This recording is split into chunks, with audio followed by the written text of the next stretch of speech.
Hey everybody, and welcome to my N5 series on the SP404 Mark II, where I cover a topic in about 5 minutes. This is session 10.8, and this time I want to add in some electric piano. And if you remember, we had some problems, so let's go back over it.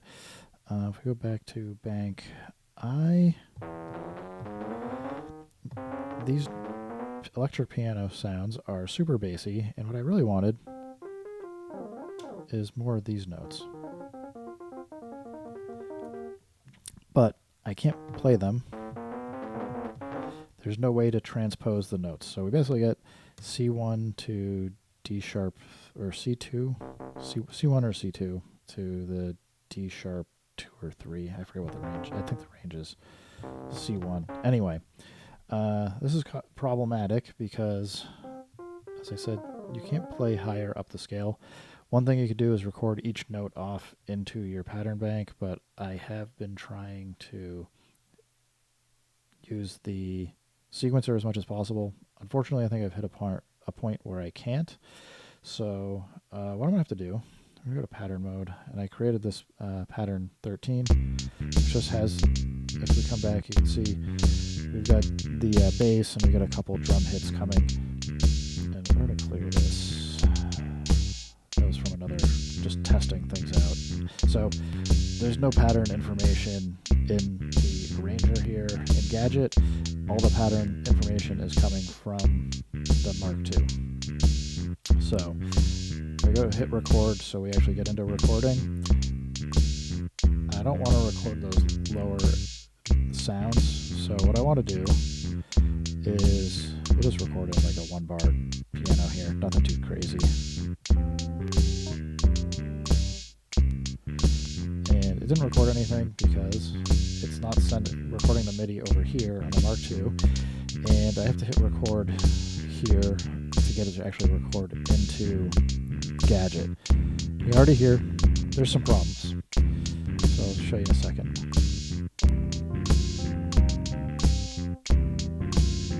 So we've now got the piano going, but you can hear there's kind of like this weird double tracking going on, and what's happened is we've now recorded in all of these extra notes. So in particular, if I go function, we'll just remove it. It's harder to hear from the Tokyo, but if I come in here and we solo just the bass and we replay this again, you can hear it's getting like this double tracking. I have to now come in and go function, clear this out. Now you can hear the double tracking or whatever, that sound of having the two MIDI notes coming in is gone. We've got this, but it just makes it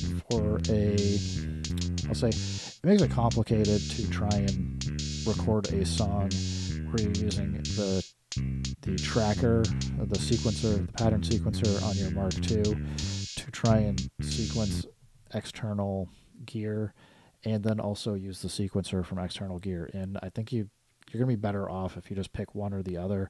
And as I said before, when we kind of started this, I would probably lean towards using a external sequencer, such as Gadget or maybe not an MPC Live. If you got that, you probably don't need a lot of the features that you've got in the Mark II. But if you got a sequencer, I would consider using that sequencer to sequence a track that you have content on the Mark II that you want to play against, versus trying to have the Mark II play external gear. Just right now, unfortunately, it's not able to do a lot of the things you need to do, like record notes outside of the note range that it provides. You can't do that. You can't transpose notes in here. So it really limits what you can do to control gear outside of the Mark II, which is unfortunate. But as I said, I understand it as a design decision and trying to keep this thing simple. It just means that you're going to tend to be more able to just record in things that you want here and then play them, versus trying to, as I said, sequence external stuff. So I hope that helps you guys in kind of understanding how things work. I might take one more stab at how do you kind of use the Mark II with an external piece of gear and take a different approach at it, but I think right now I kind of have a sense for where the strengths and weaknesses lie, and maybe I'll just end up doing a different video to kind of go over that. But again, hope this helps you guys out. Keep making music and have a blast. I'll talk to you soon. Bye-bye.